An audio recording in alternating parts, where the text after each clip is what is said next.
오늘 하나님 말씀은 로마서 13장 12절부터 14절에 있는 말씀을 함께 보겠습니다. 찾으셨으면 제가 받들어 읽어드리겠습니다. 밤이 많이 지났고 낮이 가까웠느니라. 그러므로 어둠의 행위를 벗어버리고 빛의 갑옷을 입자. 낮에와 같이 단정히 행하고 흥청거리거나 술 취하지 말며 음란하거나 방탕하지 말며 다투거나 시기하지 말고 오직 주 예수 그리스도로 옷 입고 정욕을 채우려고 육신을 위해 계획하지 말라. 말씀을 위해서 기도드리겠습니다. 참으로 저희들을 지극히 사랑하셔서 오늘도 주님 부활하신 첫날에 이렇게 발걸음을 인도해 주시고 영과 진리로 경배드릴 수 있는 특권을 주셔서 오직 주님 앞에 마음을 드리고 몸을 드리고 또 시간을 드리고 물질을 드리는 가운데 주님의 말씀에 따라서 순종하는 그런 저희들의 삶이 되기를 간절히 구하고 합니다. 저희들 곁길로 가지 않도록 늘 바른 길로 인도해 주시고 또 저희들이 나고하거나 실족하지 않도록 오른팔 장중에 붙잡아 주셔서 저희들이 달려갈 길을 마치고 참으로 잘했다고 칭찬받을 수 있는 그런 저희들의 삶이 되기를 간절히 구하고 합니다. 저희들이 매일 매 순간 어느 곳에 있든지 또 누구를 만나든지 또 무엇을 하든지 그 모든 과정 속에서 참으로 주님 앞에 또 사람들 앞에서 부끄럽지 않은 그런 저희들의 삶이 되는지를 점검하고 매 순간 정신을 차리고 깨어 기도하는 가운데 마땅히 해야 할 일들을 정확하게 알고 또 그 뜻을 따라서 순종하는 저희들의 생애가 되도록 역사해 주시옵소서. 또 저희들이 한 주간을 살아가는 데 필요한 영의 양식을 공급받기 위해서 주신 이 말씀을 저희들이 잘 깊이 마음판에 새기고 저희들이 승리하는 그런 한 주가 되도록 역사해 주시옵소서. 다시 오실 우리 주 예수 그리스도의 이름으로 기도드렸습니다. 여러분들 누구도 서로 입장과 형편과 처지가 다르고 또 어떤 문제나 어려움 앞에서 대하는 그런 자세가 다를지라도 아무런 욕심 없이 또 문제 없이 그렇게 살아가는 사람 없을 것입니다. 물론 어떻게 보면 작은 욕심이 우리를 부지런하게 만들 수도 있죠. 또 일에 대해서 열성을 가질 수 있도록 기회를 부여하기도 할 것입니다. 또 목적을 세워놓고 도달하기 위해서 최선을 다할 수 있는 계기가 될 수 있을 것입니다. 또 그런 삶이 어떻게 보면 계획적이고 또 정말 올바른 그런 삶이 될 수도 있을 것이에요. 또 작은 목표들이 하나씩 성취되어 가는 과정 속에서 자신감을 더 얻을 수도 있을 것입니다. 또 더 많은 일을 감당할 수 있는 어떤 원동력이 될 수도 있을 것이에요. 하지만 욕심이라고 하는 것은 한 번으로 끝나는 것이 아니라 욕심은 또 다른 욕심을 불러일으키기 때문에 결국은 그 욕심에 끌려가는 삶이 될 수밖에 없다는 것이죠. 오늘날 보면 너무나 많은 일들을 감당해야 된다고 생각하는 일 중독자들이 있죠. 또 어떤 일에 너무나 집착하는 가운데 살아가는 그런 사람들도 있습니다. 또 이것은 꼭 내가 해야 된다는 중압감 때문에 하루도 편하게 살지 못하는 그런 사람들도 있어요. 세상은 모두 다 최고가 되길 원하고 또 더 높은 곳에 오르기를 원하고 더 많은 것을 갖기를 원하는 그런 시대에 발맞추어서 살아가다 보니까 또 그런 가치관을 따라서 살고자 하다 보니까 결국은 해도 끝이 없는 그런 불안과 두려움 속에 살아가는 것을 볼 수 있다는 거죠. 오브로드 신드롬이라는 얘기를 혹시 여러분들 들어보셨겠지만 뭔가의 짐을 더 많이 씻다라는 의미를 가지고 있어요. 그러니까 자기가 감당할 만한 능력이라든지 지식이라든지 실력이라든지 여유라든지 이런 것보다 훨씬 더 많은 것들을 스스로 해보려고 하기 때문에 그것이 오히려 짐이 될 뿐만 아니라 자신의 발목을 붙잡거나 또는 장애가 될 수 있다는 거죠. 사람은 누구나 만능이 될 수가 없죠. 모든 것을 다 잘할 수가 없다는 거죠. 저와 여러분은 분명 타고난 재능이 다르고 또 주님을 만난 이후에 받은 은사가 다른 것입니다. 모두가 앞에 설 수 있는 거 아니에요. 모두가 높은 곳에 올라갈 수 있는 것도 아니라는 것입니다. 그러나 많은 사람들이 그렇게 하려고 하기 때문에 마치 뱁새가 황새를 따라가려고 하는 것처럼 무모한 그런 결과를 가져오게 돼요. 그 결과 고통받고 힘들어하고 불행한 삶을 스스로 자초한다는 것이죠.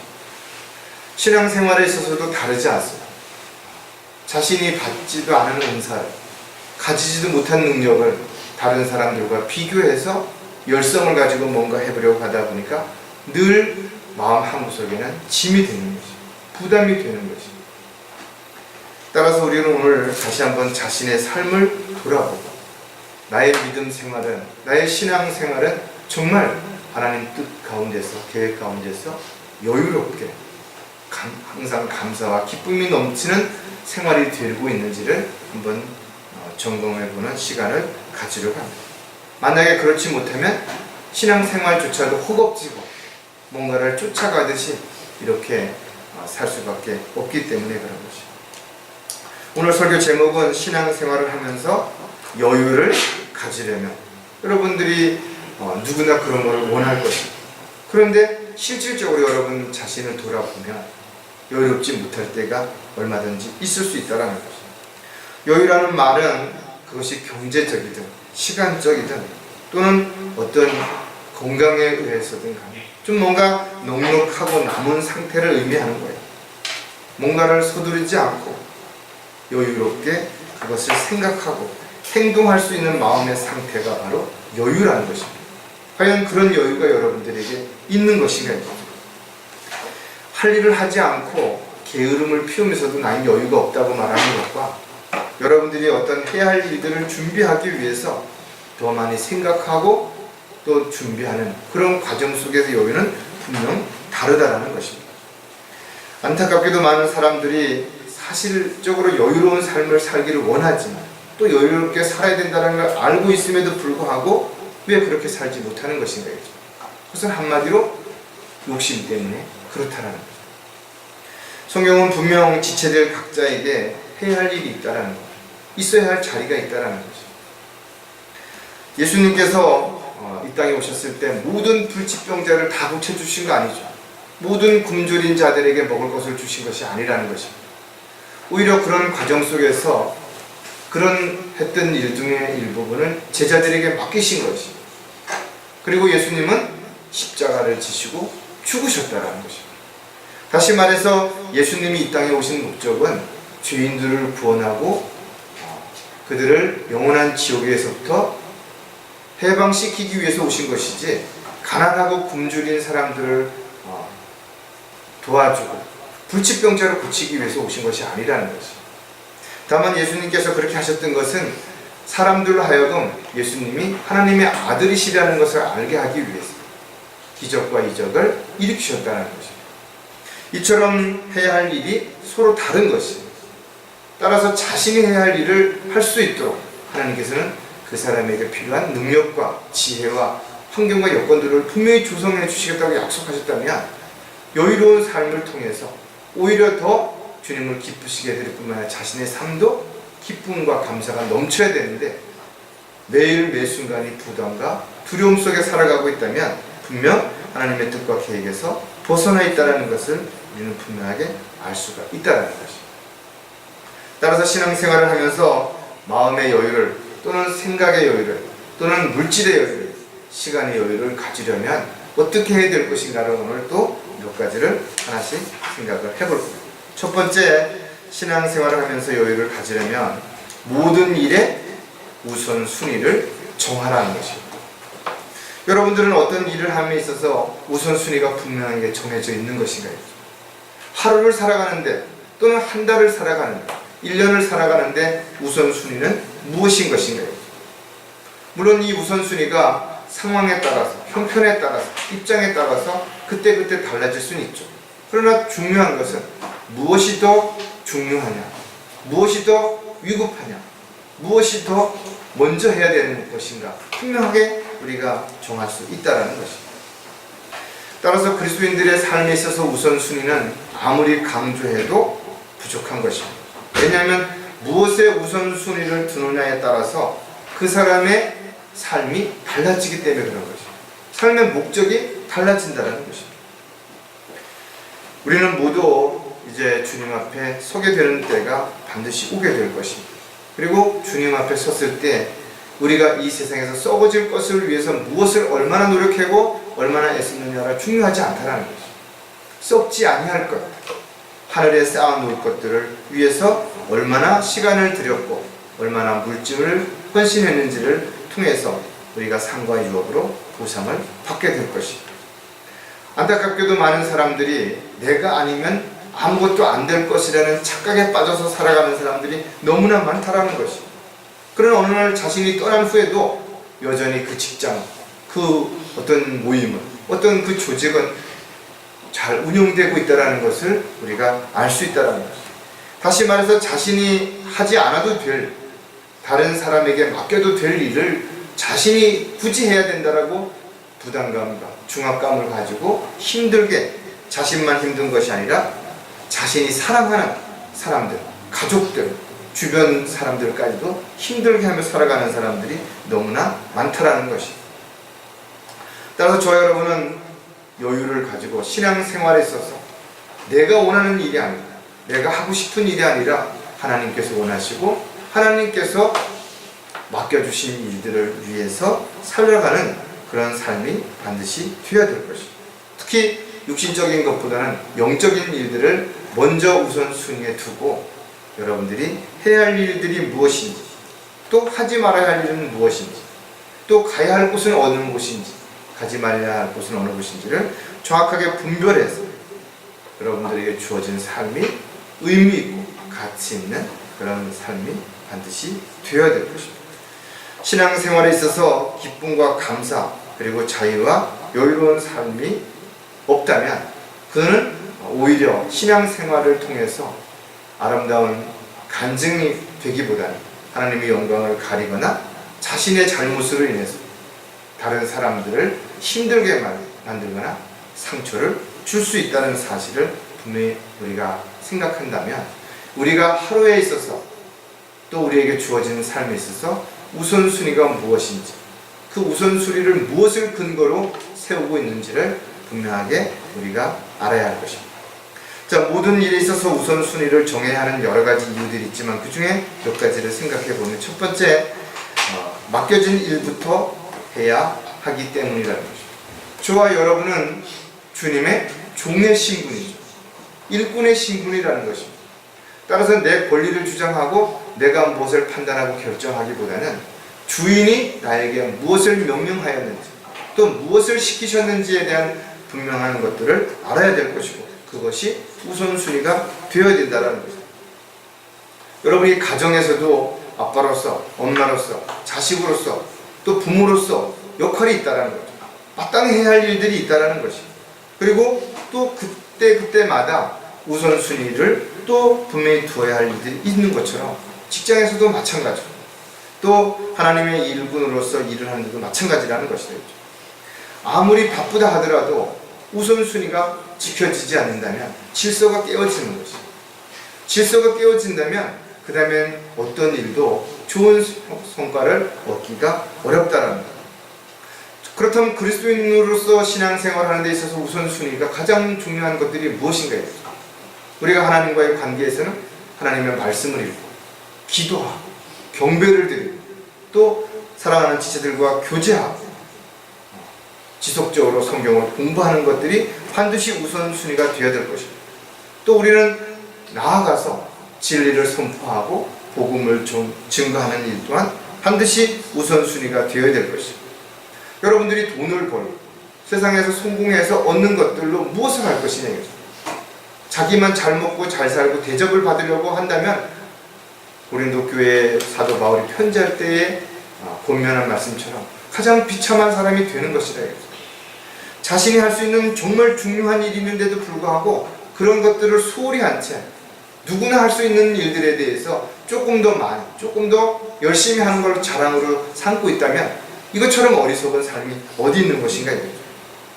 디모데전서 1장 12절에 보면 나는 내게 능력 주신 그리스도 예수 우리 주께 감사하노니 이는 그분께서 나를 신실하게 여기셔서 내게 직분을 맡기셨습니다. 여러분이 어떤 직분을 가지고 있든 어떤 능력을 가지고 어떤 재능을 가지고 주님을 위해서 일을 할 수 있든 그 일에 최선을 다하는 거죠. 그 일에 감사하는 것입니다. 여러분이 하는 일이 아주 작은 일이라 하더라도 그것이 하나님을 기쁘시게 하는 일이며 하나님께서 여러분에게 맡기신 일이라면 가장 잘하는 일이고 가장 위대한 일이 될 수 있다는 거죠. 사도 바울은 골로새에 편지하면서도 아기포에게 이렇게 말합니다. 내가 주 안에서 받은 직분에 주의하여 그것을 수행하라. 우리는 마땅히 자신이 해야 할 일이 있다는 것입니다. 또 그 일들을 지켜 행해야 할 의무와 책임이 있다는 것도 우리는 절대로 잊어서는 안 되는 거죠. 자신이 마땅히 해야 할 이 일들을 뒤로 한 채 다른 일에 더 많은 시간을 투자하고 더 많은 열정을 내고 더 많은 물질을 낭비하고 있다면 참으로 그리스도인으로서는 올바른 삶이 될 수 없다는 것입니다.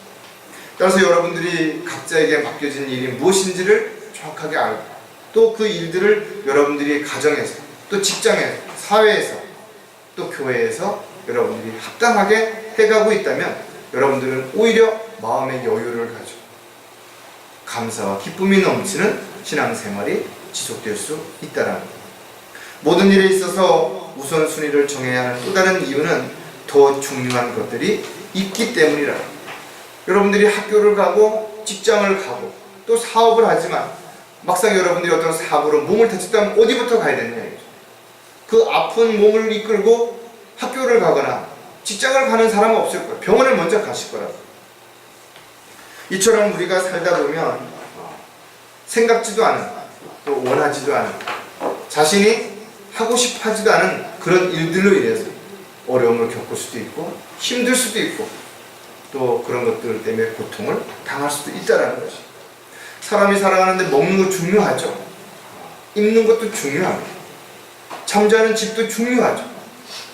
그러나 이런 것들 모두가 다 과연 무엇 때문에 하는 것인가? 돈을 버는 것도 사랑하는 것도 사람들과의 좋은 관계를 가지는 것도 다 중요하지만 그러나 이런 것들이 하나님과의 관계에서 뭔가 옳은 것이 아니라면 합당하지 않다면 이것은 오히려 하나님과의 관계에 걸림이 될 수도 있다는 것이죠. 따라서 자신이 아무리 중요하다고 생각하고 판단했다 할지라도 또 그런 상황이 됐다 할지라도 그것이 하나님이 기뻐하시는 일이 아니라 하나님께서 원하시는 일이 아니라면 반드시 우선순위에서 두 번째나 세 번째로 옮겨야 된다는 것입니다. 따라서 세상 중심적인 삶을 살아가는 사람은 절대로 하나님 중심적인 삶이 될 수가 없습니다. 육신적인 것에 만족하는 사람들은 절대로 영적인 일에 만족할 수 없다라는 것입니다. 따라서 여러분들이 주님의 뜻과 계획 가운데 살아가고 있다면 반드시 주님께서 돌봐주시고 보호해 주실 것을 믿어야 되는 것입니다. 불안해하거나 두려워해서는 안 된다는 것입니다. 로마서 12장 10절에서 11절에 보면 형제애로 서로 다정하게 사랑하며 서로 존경하기를 먼저 하라. 일에는 게으르지 말고 영 안에서 열심을 내며 주를 섬기라. 여러분들이 일할 때 열심히 해야죠. 게으르면 안 됩니다. 그러나 가장 중요한 것은 우리가 주를 올바로 믿고 따르기 위해서 우리의 육신적인 필요를 공급받고 또 생활에 필요한 것들을 얻기 위해서 우리는 직업도 가지고 있는 거고 일도 하는 것이다. 따라서 우리가 살면서 우선순위가 분명하게 세워져야 되는 것입니다. 또 우선순위가 세워졌다면 나 자신만을 위해서가 아니라 사랑하는 사람들을 위해서 세워주고 그들을 위로하고 섬기고 나누기를 먼저 해야 된다는 것입니다. 따라서 자신의 역할을 소홀히 하는 상태에서 육신적이고 세상적인 것들에 초점을 맞춰서 더 중요한 일을 앞에 두고 있다면 그것은 오히려 하나님을 기쁘시게 해드릴 수 있는 삶이 될 수 없다는 것이죠. 또 모든 일의 우선순위를 정해야 하는 이유는 아무나 할 수 없는 일도 있기 때문이라는 것이죠. 즉 많은 사람들이 있고 많은 사람들이 일할 수 있지만 어떤 일은 특별한 사람이 아니면 할 수가 없는 일도 있죠. 그래서 어떤 그런 사람들을 우리는 전문가라고 말합니다. 또 특별한 어떤 능력이 있는 사람이라고 말한다는 것이죠. 우리는 이 세상의 가치를 부여하는 사람들이 아니라는 것이죠. 세상 사람들이 정해놓은 그 세상 가치에 초점을 맞추는 사람들이 아니라는 것이죠. 그렇다면 여러분은 여러분 자신의 기준에 맞는 가치를 두고 살아가는 것인가? 그렇게 해서도 안 된다는 거예요. 저와 여러분은 하나님께서 정해준 그 가치의 기준에 따라서 우리는 모든 것들을 준비하고 실행하고 또 그 결과로 인해서 감사하고 기뻐해야 되는 거죠. 그래서 우리는 우리의 기준을 어디에 두는 것이냐, 모든 것을 판단하고 결정하고 실행하는 데 있어서 그 잣대가 성경이 되는 것이고 마지막 결정하는 것이 최종 권위가 하나님의 말씀이 될 수 있어야 된다는 것을 우리가 알 수 있죠. 마태복음 16장 26절에 사람이 온 세상을 얻고도 자신의 혼을 잃는다면 무슨 유익이 있겠느냐? 또 사람이 자기 혼을 무엇과 바꾸겠느냐? 이거 바꿀 수 있는 게 없어요. 왜냐하면 천하보다도 한 혼이 더 귀하다고 주님께서 말씀하셨기 때문에 그런 거죠. 그리고 이 천하보다도 귀한 혼을 이겨올 수 있는 특권을 받은 사람이 누구인 것인가? 바로 구원받은 그리스도인들이라는 것이죠. 세상 사람들 중에는 능력이 있고 힘이 있고 돈이 있고 명예와 권력을 가져서 많이 있죠. 그러나 그런 사람들이 복음을 전할 수 있겠는 것인가? 성경은 천사들조차도 허락하지 않은 것이 바로 복음을 전하는 것입니다. 이 시대에 은혜의 복음을 전하는 것은 오직 구원받은 그리스도인들, 즉 예수 그리스도의 증인으로서의 삶을 살아가는 사람들에게만 유일하게 맡겨진 것이죠. 따라서 가장 중요한 우선순위는 바로 복음을 선포하고 증거하는 일입니다. 이것은 아무나 할 수 있는 일이 아니라는 것이죠. 오직 구원받은 그리스도인들, 저와 여러분이 할 수 있는 일이라는 겁니다. 따라서 우리가 학교에 가는 것도 중요하죠. 좋은 대학을 들어가는 거 왜 안 중요합니까? 좋은 직장을 구하고 좋은 배우자를 만나는 거 다 중요한 일이지만 이런 모든 일들 앞서서 하나님과의 관계가 바로 서 있지 않다면, 하나님을 올바로 섬기는 걸 뒷전으로 하고 있다면 이 모든 것들이 다 얻었다 할지라도, 완벽하게 이뤘다 할지라도 오히려 하나님 앞에서는 실패한 삶이 될 수 있다는 것이죠. 따라서 그리스도인들에게 더 가치 있고 더 소중한 일은 하나님 앞에 경배를 드리고 주님이 기뻐하시고 원하시는 바로 모든 사람들이 구원받을 수 있도록 복음을 선포하는 일이야말로 가장 우선순위가 되어야 되는 것입니다. 그렇다고 하루 종일 여러분들에게 복음만 전하고 직장도 다니지 말고 가정도 돌보지 말라는 그런 얘기 아니래요. 주 안에서 여러분들이 주님을 사랑한다면, 또 주님이 맡겨주신 일들에 순종한다면 주님이 절대로 여러분들을 여유가 없이 그렇게 몰아붙이지 않는다 이거죠. 충분히 복음을 전파하고 진리를 증거하는 가운데서도 사랑하는 가족들을 위해서 열심히 일할 수 있고 또 필요한 물질을 공급받을 수 있기 때문에 주님은 우리에게 이것을 허락하신 것이에요.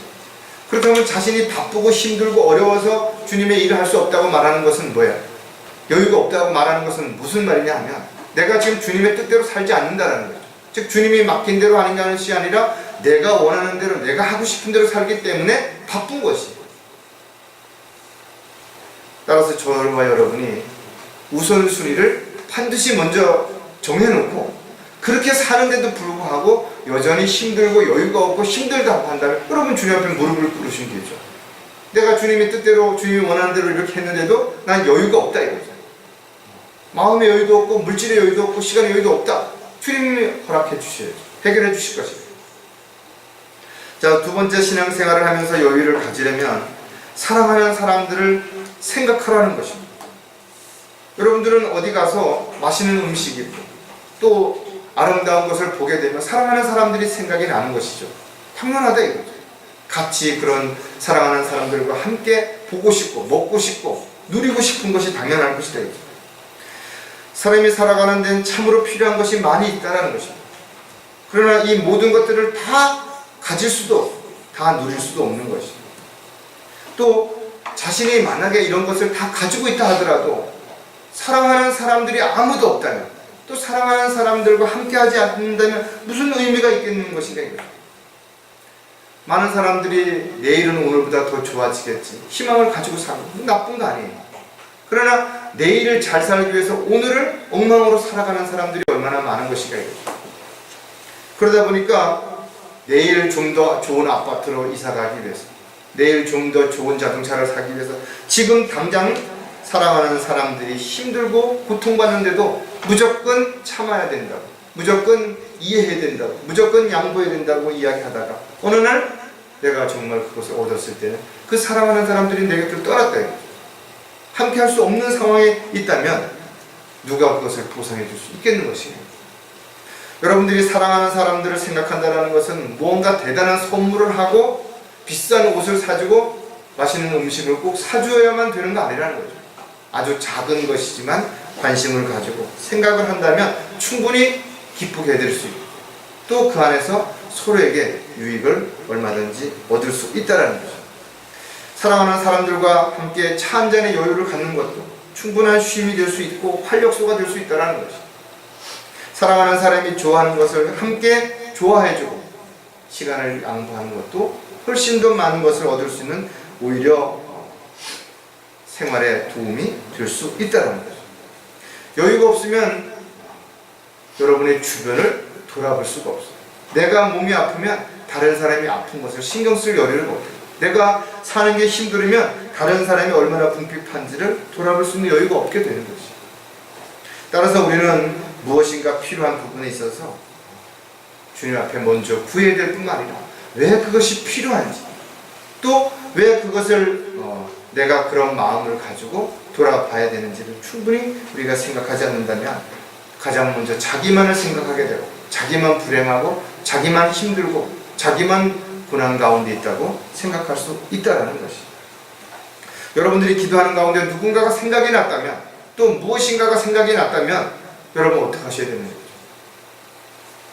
그거보다는 내가 지금 내 앞에 이 문제를 해결하는 게 더 중요하고, 내가 더 잘 먹고 더 잘 살아야 되고 내가 더 편안해야 되고, 그런 생각을 가지고 있다면 늘 불행과 불만과 불평 속에 살 수밖에 없다라는 거죠.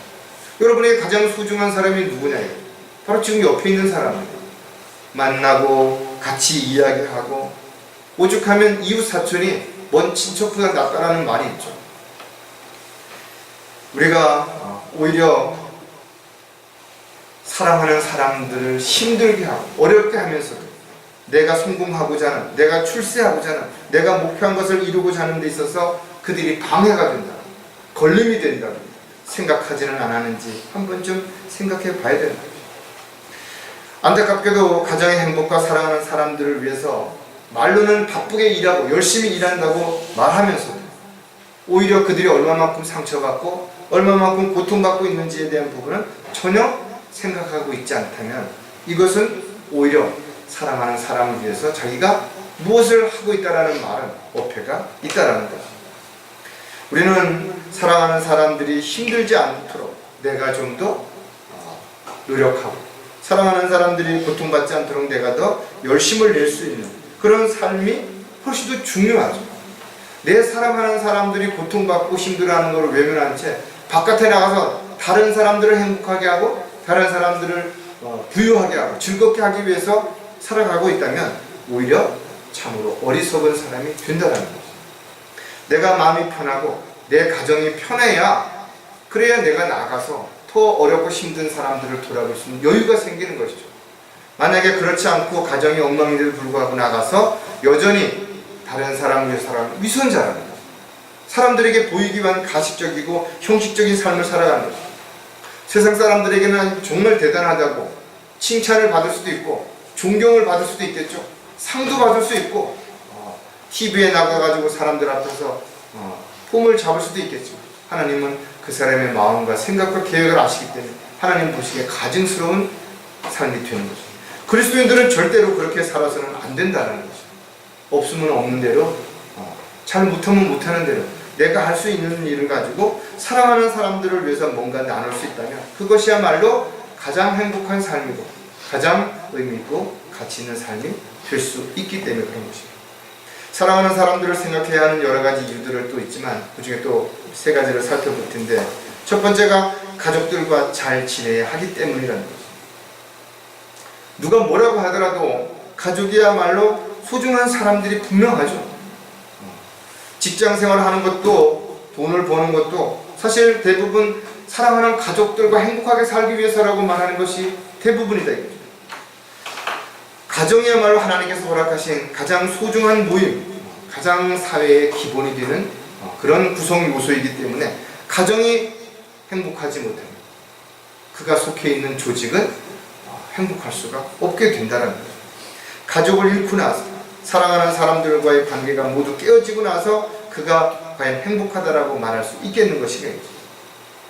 아무리 함께 있으려고 해도 결국은 자식들이 성장하게 되면 하나씩 다 부모의 품을 떠나가는 겁니다. 그리고 새로운 가정을 꾸려서 또 새로운 삶을 시작하는 것입니다. 따라서 중요한 것은 함께 있을 수 있을 때 좋은 시간들을 함께 가지고 사랑하는 사람들과 함께 나누라는 것이에요. 그리고 내가 그 사랑하는 사람들을 생각함으로 인해서 내가 줄 수 있는 것이 무엇인지, 나눌 수 있는 것이 무엇인지를 생각할 때 서로에게 위로와 힘이 될 뿐만 아니라 행복해질 수 있다는 거죠.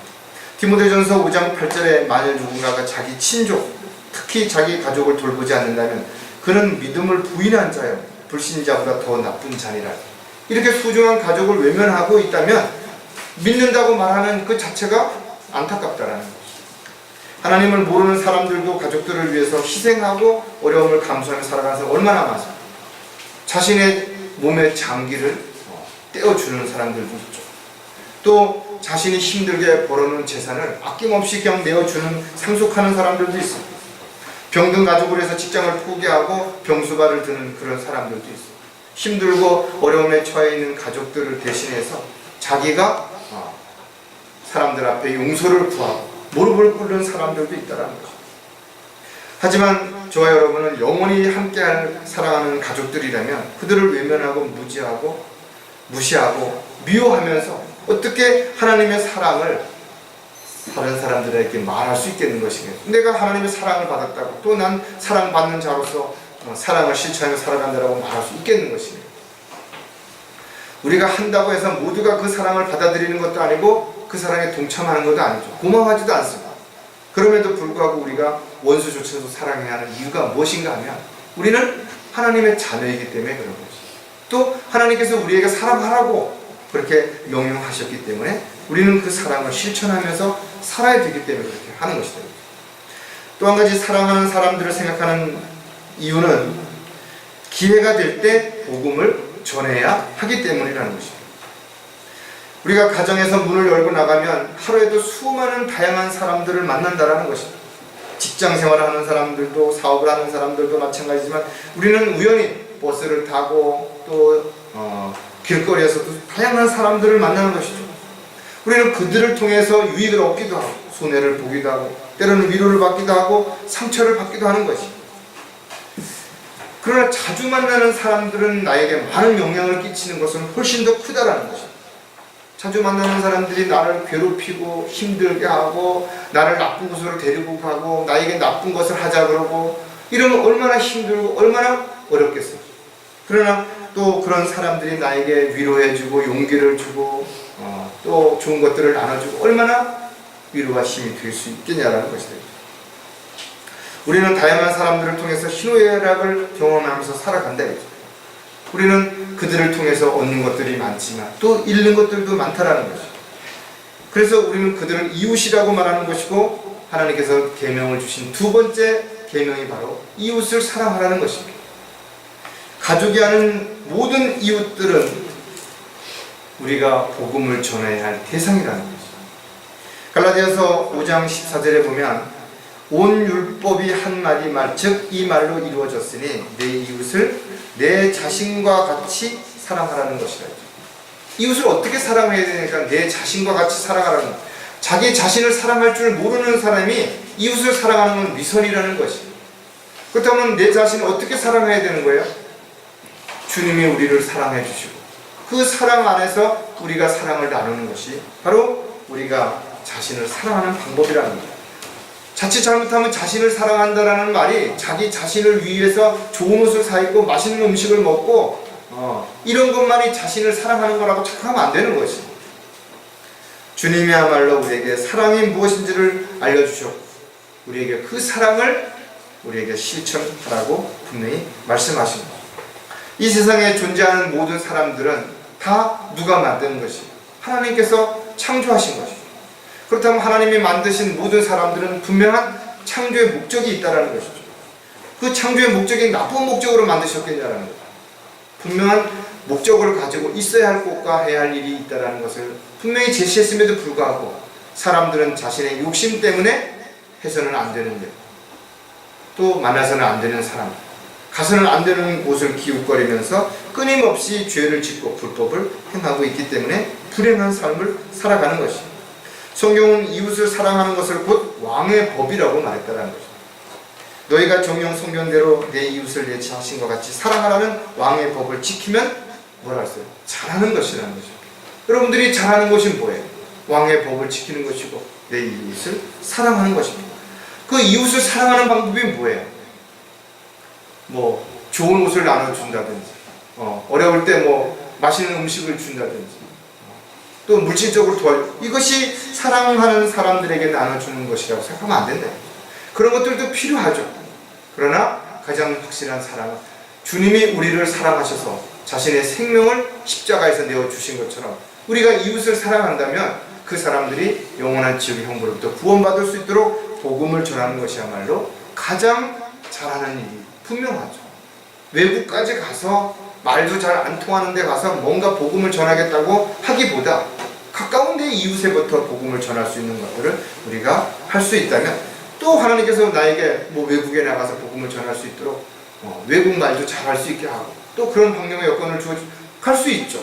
그러나 굳이 자신이 무엇을 선택하고 무엇을 보이기 위해서 하려고 하는 이런 행위와 이런 모습들은 하나님 보시기에 합당하지 않다라는 거죠.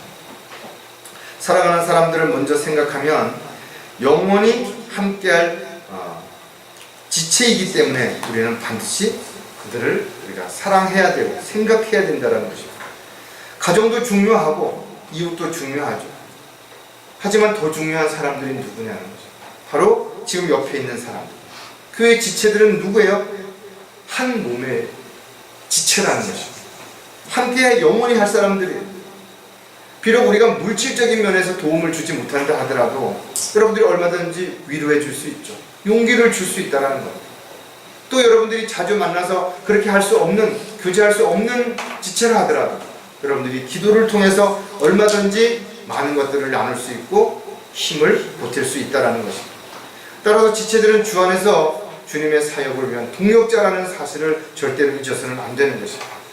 따라서 어떤 지체에 대해서 인간적으로 미워한다든지 시기한다든지 또 불평한다든지 그래서 안 되는 거죠. 부족한 부분이 있다면 내가 감싸주고 잘 못하는 부분이 있다면 내가 도움을 줄 수 있어서 더 잘할 수 있도록 또 기다려주고 또 위로해주고 그것이 필요해서 함께 주님을 위해서 주님의 영광을 드러낼 수 있는 삶이 되어야 되는 거죠. 에베소서 5장 30절에 보면 이는 우리가 그의 몸과 그의 살과 그의 뼈의 지체임이라. 지체는 영적으로 살아있는 뭐라 했어요? 유기체라는 것입니다. 유기체는 떨어질 수가 없는 거예요. 그러니까 교회의 회중이 된다는 것은 그냥 교회에 나와서 난 이 교회의 회중이 되겠습니다 그렇게 한다고 되는 거 아니라는 것이에요. 대수술이 이루어져야 되는 것이고 이 수술은 생명을 잃을 수도 있는 아주 엄청 중요한 수술이기 때문에 교회 회중이 한 사람 늘어가고 한 사람 붙여주는 것은 모든 지체들이 긴장해야 되는 것이고 대비해야 되는 것이고 철저하게 오염되거나 뭔가 문제가 생기지 않도록 정신을 차리고 있지 않는다면 참으로 끔찍한 일이 일어날 수 있다는 겁니다. 지체는 동일한 고난을 받기도 하고 또 함께 주님의 영광에 참여하기도 할 것입니다.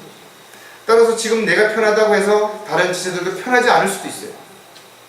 그렇다면 나 하나만 편한 것으로 끝나는 것이 아니라 내가 편한다 하더라도 다른 지체가 고통을 받고 있다면 결국은 언젠가는 그 고통이 나에게도 고스란히 전달되는 것이기 때문에 우리는 그런 지체들을 빨리 가서 위로하고 힘을 북돋아 줘야 되는 것이죠. 영적 전쟁을 하는 데 있어서 우리는 모두 그리스도의 군사죠. 그렇다면 우리는 누구예요? 바로 전우라는 것입니다. 함께 살고 함께 죽어야 하는 전우라는 것입니다. 이런 소중한 지체들을 살피고 돌보고 보호하고 또 함께하는 일이야말로 어떤 일보다도 우선되어야 되겠죠. 가장 사랑해야 할 대상이 누구냐? 가족보다도 바로 지체들이 우선 되어져야 되는 이유가 여기에 있다는 것입니다. 이렇게 우리가 주 안에서 사랑하고 있다면 그 사랑이 점점 확산되어서 더 나아가서는 이웃까지도 사랑하고 원수까지도 사랑함으로 인해서 하나님의 그 사랑을 선포할 수 있는 삶이 되죠. 이런 여유가 있는 것인 거예요. 내 살기도 바쁘고 내가 성공하고 출세하고 내 행복하기도 바쁜 세상에서 살아가고 있는데 어떻게 가족도 아니라 직장 동료도 아니라 이웃, 원수까지 생각할 여유를 있겠는 것입니다. 주 안에서 우리가 사랑하지 않는다면 불가능한 것입니다. 따라서 여러분들이 정말 진정한 여유를 가질 수 있는 것은 주님의 사랑 안에서 거할 때, 그 주님의 사랑 안에서 실행하며 살아갈 때 마음의 여유가 생기는 것이고 신앙생활의 여유가 생길 수 있다는 것입니다. 마지막으로 신앙생활을 하면서 여유를 가지려면 모든 염려를 주님께 맡기라는 것입니다.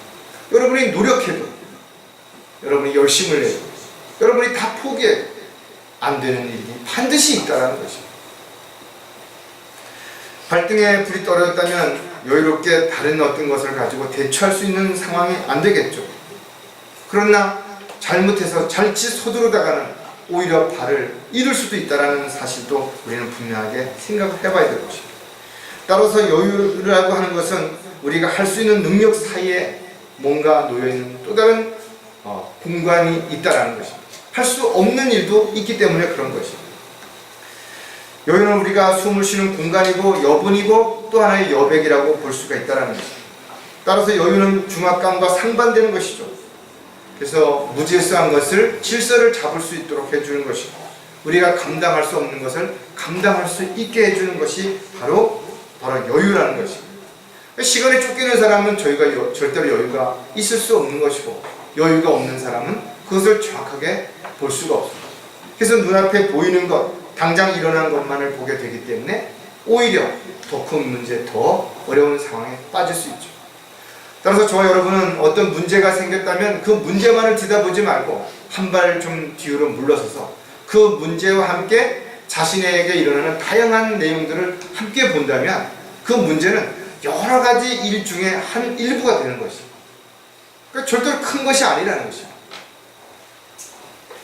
따라서 여러분들이 바쁘다는 이유로 제한 속도를 위반하게 된다면 가시적인 거리가 점점점 어떻게 돼요? 폭이 좁아지고 각이 좁아지니까 앞만 보게 되죠. 그러니까 옆에서 돌발적인 어떤 일들이 일어나면 사고가 나는 것이죠. 그러나 여러분들이 속도를 좀 늦추고 여유를 갖게 되면 주변 골목에서 또는 옆차가 끼어드는 것을 충분히 볼 수 있기 때문에 안전운전을 할 수가 있고 얼마든지 사고를 대비할 수 있다는 거예요. 여러분의 생활도 신앙생활도 마찬가지예요. 앞만 보고 무조건 그냥 달리다 보니까 이단에 빠지기도 하고 자기가 어디로 가는지도 모르는 것이에요. 그리고 너무 깊이 빠져버리고 너무 멀리 왔으니까 돌아올 수 없게 되는 그런 상황에 부딪히는 결과를 얼마든지 볼 수 있겠죠. 하나님의 사역은 절대 서두르면 안 된다는 거죠. 왜냐하면 하나님의 사역에 앞서서 반드시 마귀도 똑같은 뭔가 유혹과 미혹을 가지고 방해하기 때문에 그렇다는 거죠. 그래서 우리는 하나님의 사역을 하는 데 있어서 충분히 기도하고 살펴보고 그리고 하나님 앞에 물어보고 그리고 한 발씩 나아가도 절대로 늦지 않다는 것입니다. 우리가 믿는 하나님은 전지전능하신 분이죠. 불가능한 것을 가능하게 하시는 분이에요.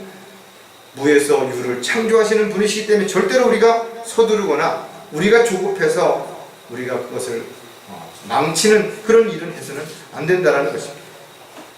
따라서 여유로운 어떤 삶을 신앙생활을 하기 위해서 가장 중요한 부분은 먼저 여러분이 어떤 일이 벌어졌을 때 여러분 스스로가 해결하려고 동분서주하고 발을 동동 굴리기보다는 하나님 앞에 무릎을 꿇고 먼저 그 상황을 RM으로 인해서 하나님이 주시는 지혜와 능력을 통해서 그 일들을 해결해 갈 수 있는 것이 가장 현명한 그리스도인들의 삶이고 그것이 옳은 방법이라는 것입니다. 자, 모든 염려를 주님께 맡겨야 하는 이유가 너무나 단순하고 간단하지만 그러나 우리가 조금 더 구체적인 면에서 살펴보면 불안과 두려움에서 벗어나야 하기 때문이라는 것입니다. 여러분들이 한 번도 안 해본 어떤 일들 또 안 해본 어떤 것들을 할 수밖에 없는 상황에 놓이게 되면 호기심뿐만 아니라 두려움과 불안한 마음이 생길 수밖에 없죠. 이런 것들이 우리로 하여금 기다림을 방해하게 만드는 것입니다. 또 마음의 여유를 가지지 못하게 만드는 것입니다. 복잡하고 급박한 생활 속에서 여유를 갖는다? 그건 말이 안 되는 것이죠. 매일 쫓기듯이 바쁘게 살아가는 사람들이 어떻게 마음의 여유를 가지고 주변을 돌아보고 자신의 어떤 모습을 비춰볼 수 있겠는 것이냐. 여러분들이 여유가 있어야 거울에 자신의 모습을 비춰볼 수 있는 거 아니에요? 아니면 허겁지겁 그냥 옷을 입다 말고 뛰어나가다 보니까 어떤 사람들이 예시장에 갔는데 양복을 입고 고무신을 신고 간다든지 아니면 잠옷에다가 넥타이를 맨다든지 뭔가 좀 말도 안 되는 일들이 일어날 수 있다는 거예요. 사람은 누구나 언젠가 노력한다 해도 한계에 도달할 수 있죠. 또 자신의 능력으로는 절대로 불가능한 상황에 부딪힐 수 있다는 것입니다. 그래서 우리는 기도할 수 있는 특권이 있는 것입니다. 왜 기도해야 되는 것인가? 반드시 해야 되고 하나님이 나에게 원하시고 맡기셨는데도 불구하고 내 능력으로 안 되니까 하나님 앞에 그 문제를 해결해 주시도록 능력을 달라고 지혜를 달라고 환경과 여건들을 조성해 달라고 기도하시는 겁니다. 따라서 그리스도인들은 어떤 문제가 생기든 간에 미리 걱정하고 염려하기보다는 하나님 앞에 아뢰일 때 하나님께서는 지각을 초월하시는 놀라운 방법으로 문제를 해결해 주시겠다는 겁니다. 누가복음 12장 29절에 보면 너희는 무엇을 먹을까 무엇을 마실까 구하지도 말고 마음에 의심하지도 말라요. 우리에게 필요한 모든 것들을 주님이 아신다라는 것. 언제든 우리가 필요한 것을 구하면 주시겠다고 약속하신 것이죠. 따라서 서두른다고 뭔가 잘 된다는 보장이 없다는 것도 우리는 분명히 알 수 있는 것이고 또 서둘러서 그것이 이루어졌다고 하더라도 지속된다는 보장도 없다는 것이죠. 서두를 때 오히려 지나치게 서두르다 보면 마치 브레이크가 고장난 자동차처럼 자신이 위급한 상황을 알았어요. 그럼에도 불구하고 브레이크를 잡았을 때는 브레이크가 잘 작동되지 않는다. 또 작동이 된다 하더라도 정지거리가 길어지기 때문에 자신이 서야 할 그 목표 지점을 벗어나게 된다는 거예요. 이처럼 그리스도인들의 삶도 열정을 가져야 되되 그 열정이 무적정인 열정이 되면 안 돼요. 그래서 이스라엘 백성들에게 하나님께서 뭐라 하세요? 열성을 따라서 된 것들, 지식을 따라 된 것이 아니라면 그것은 오히려 그렇게 하지 않는 것을 못하다라는 거죠. 그리스도인들이 왜 단순한 생활을 해야 되는 것인가죠? 복잡해지면 자꾸 거기에다가 뭔가를 집어넣는 거예요. 내 생각, 내 경험, 또 내가 아니면 주변 사람들의 생각, 주변 사람들의 입장을 집어넣어서 합리화시켜서 짜집기를 하는 것입니다.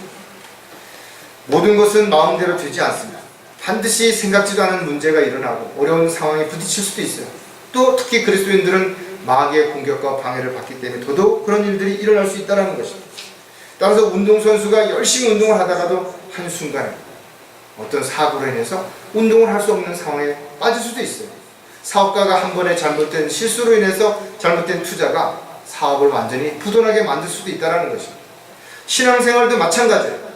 우리가 늘 깨어있어 하나님 앞에 내가 무엇을 해야 되는지, 어디를 가야 되는지, 어떻게 해야 되는지를 묻지 않고 나의 열성을 가지고 달려가다 보면 이런 피치 못할 어떤 상황에 빠지거나 돌이킬 수 없는 상황에 일어날 수 있기 때문에 우리는 불안과 두려움에서 벗어나기 위해서 반드시 주님께 먼저 기도해야 되고 또 내가 감당할 수 없는 어떤 것이 있다면 반드시 그 염려를 하나님께 맡게 된다는 거죠.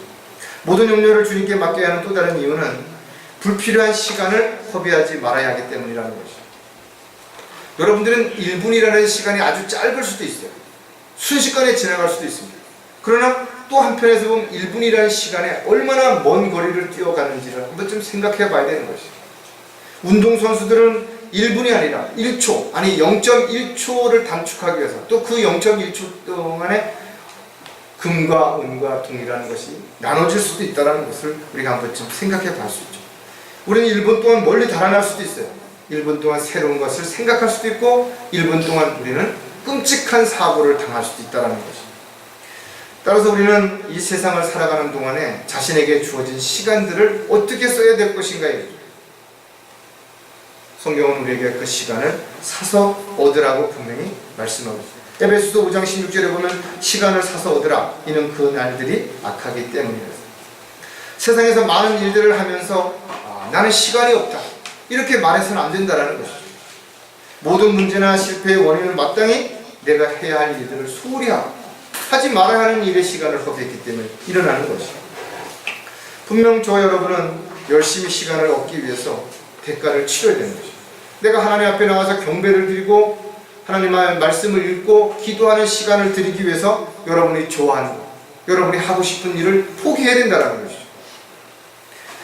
여러분이 하고 싶은 거 다 하고 여러분이 원하는 것들을 다 하면서 그때 시간이 남으면 그때 주님을 위해서 경배도 드리고 찬양도 드리고 말씀도 읽고 공부도 하고 뭘 하겠다라는 것은 합당하지 않은 것이죠. 또 골로새서 4장 5절에도 보면 외부 사람들에게는 지혜로 행하여 시간을 사서 얻으라는 것입니다. 시간을 사서 얻으라는 것이죠. 내 것으로 만들려면 반드시 그렇게 해야 된다는 거죠. 기차를 놓쳐본 사람 얼마나 시간이 소중한지 알죠. 해외 여행을 가기 위해서 비행기를 타는 사람이 나는 시간이 여유가 있으니까 하고 그렇게 여유 있게 있다가 시간을 놓쳐서 비행기 못 타는 사람은 과연 없다 이죠. 다 미리미리 나와서 준비하고 있다 이죠. 그런데 하나님을 기쁘시게 하는 일에는 늘 시간이 없다라고 말한다면 말이 안 된다는 거죠. 저와 여러분에게 주어진 시간뿐만 아니라 세상에 있는 모든 사람들에게 주어진 시간은 지금도 끊임없이 흘러가고 있고 한 번 흘러간 시간은 다시 돌아오지 않는다는 거죠. 그리고 그 시간은 개인적으로 오늘 멈출 수도 있죠. 또 주님이 오시게 된다면 우리가 하고자 하는 이 모든 일들은 이 세상에서의 모든 것이 끝나는 때가 온다는 거죠. 우리는 그 다음에 주님 앞에 서게 될 것이고 우리는 어떻게 사는 것인가에 대한 평가를 받게 될 것이고 여러분들은 그때 어떤 평가를 받게 될 것인가를 진지하게 생각해 본다면 하루 자신에게 주어진 시간을 어떻게 사용하고 있는지 진지하게 생각할 수밖에 없을 것이고 또 진지하게 생각하게 된다면 불필요한 시간을 허비하거나 낭비하지 않게 될 것입니다. 모든 염려를 주님께 맡겨야 하는 또 다른 이유는 주님께서 반드시 돌봐 주실 것을 믿기 때문이라는 거죠. 정말 주님께서 돌봐 주실 것을 여러분 믿으시느냐죠. 주님의 약속을 확신 가운데 살아가고 있는 것인가요? 그러나 욕심이 있는 사람들은 믿을 수가 없는 것이죠. 그래서 내가 뭔가를 해야 되는 것이고 내가 할 수밖에 없다고 이유와 핑계와 변명은 된다는 거죠. 여러분들은 얼마나 많은 물질을 가지면 여유가 있을 것 같아요? 얼마나 많은 시간이 있으면 여러분 마음의 여유가 생길 것 같나요? 누군가를 배려하고 나누는 것, 또 누군가를 위해서 시간을 쓰는 것, 이것은 욕심을 버리지 않는 한 절대로 누구도 할 수 없다라는 것이에요. 여유가 없다라는 것은 자신의 삶에 있어서 오아시스가 보이지 않는 것과 같은 것입니다. 다시 말해서 사막과 같은 것입니다. 황폐한 그런 사막에 어디로 가야 될지도 모르는 사람과 동일한 것입니다. 그런 사람들의 삶은 강팍해질 수밖에 없죠. 온갖 불평과 불만만 나올 수밖에 없고 누군가를 탓할 수밖에 없다라는 것입니다. 정말 하나님께서 우리의 모든 필요를 공급해 주시겠다고 하신 약속을 믿는 것인가요? 그렇다면 여러분은 여유를 가지셔야 된다는 거죠. 모든 염려를 주님 앞에 맡길 수 있어야 되는 것이고 주님 앞에 맡겼다라면 기다릴 수 있는 마음의 여유도 반드시 있어야 된다는 것이죠. 전도서 6장 2절에 보면 하나님께서 어떤 사람에게 재산과 부유와 존귀를 주셔서 그가 바라는 모든 것에 그의 혼을 위해 아무것도 부족한 것이 없게 할도다. 그러나 하나님께서 그에게 그것을 향유할 능력을 주지 않으시므로 타인이 그것을 향유하니 이것도 헛되고 악한 종이다. 사람들이 열심히 노력한다 이거죠. 열심히 애쓴다 이거죠. 하나님이 그래 너한테 필요한 만큼 한번 쌓아봐라 이거죠. 물질적이든 그것이 부동산이든 어떤 것이든 잔뜩 쌓아놨어요. 근데 하나님께서 그에게 향유할 수 있는 능력을 안 주셨다면 그것은 무엇이 되는 것이냐 이거죠. 내 것이 아니라는 거죠. 아무런 소용도 없다라는 것이에요. 오늘날도 보니까 많은 사람들이 큰 건물을 가지고 있는데 어떤 상황이 됐는데 팔리니 팔 수가 없어요. 이런저런 문제로 인해서 팔 수. 그렇다면 아무 소용이 없는 거라요. 내가 쓸 수 있는 물질, 그것이 내 것입니다. 내가 사용할 수 있는 시간, 그것이 내 시간이에요. 여러분들이 그런 것이 아닌, 내 것이 아닌 것, 내가 향유할 수 없는 것을 가지고 내 것이라고 착각하는 것은 하나의 욕심에 불과한 것입니다. 그것을 바라보면 뜨는 구름을 잡으려고 하는 것처럼 어리석은 삶이 없다. 왜? 이 모든 것은 어느 순간에 물거품처럼 사라질 것이기 때문에 그렇다는 거죠. 잠시 왔다 가는 세상, 사도 바울은 먹을 것과 입을 것이 있으면 만족하라고 그랬죠. 그렇다면 그 나머지 여러분에게 주어진 것들이 있다면 그걸 잘 향유하고 또 사랑하는 사람들과 함께 나누고 주님이 기뻐하시는 일들을 위해서 올바르게 나누는 것이야말로 가장 의미 있고 가치 있는 삶을 살아가는 것을 우리가 분명하게 알 수 있다는 거죠. 저와 여러분이 이 세상을 살아가면서 정말 여유가 있나? 한번 스스로에게 질문해보래요. 특히 여러분들이 하나님 안에서 주님을 사랑하고 올바른 신앙생활을 한다고 말한다면 과연 정말 여유가 있나?